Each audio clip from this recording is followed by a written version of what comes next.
Hello everyone, this is Shan Heather, and in this video I am going to show you how to update the software and OS of your Vivo X300 Pro, Vivo X300 or any of the Vivo or iQOO smartphone to get the latest and the best software based features on your smartphone. So here we go.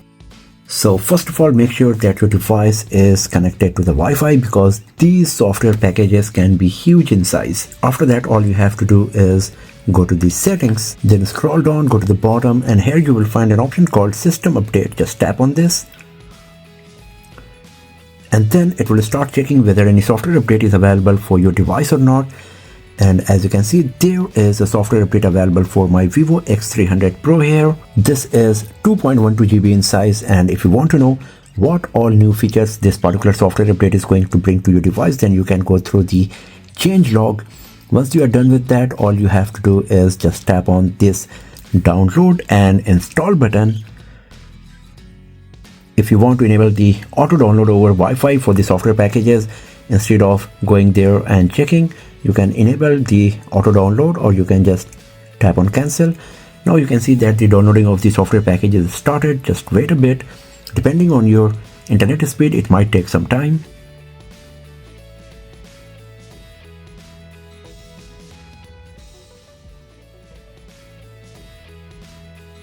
So downloading of the software package is completed and the installation is going on right now.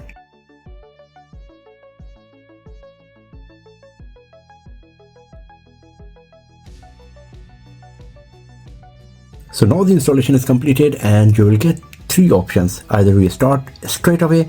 If you don't do anything, it will be restart by itself, restart overnight, or remind me later to restart the device later. It's totally up to you which option you would like to go, but if you would like to select remind me later or restart overnight, then you will have to do within 10 seconds because after that the device will reboot by itself if you don't take any action.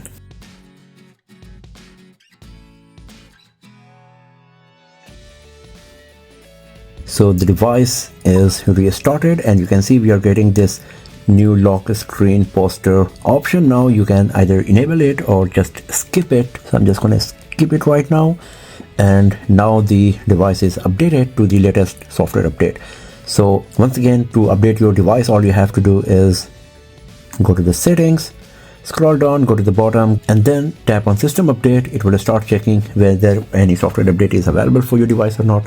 And as you can see, this is the latest software update for my device here. So that's all for now, friends. Thanks for watching this video. If you found it useful, then give it a thumbs up, share it with your friends, subscribe the channel, and I will see you guys next time in another video. Have a nice day.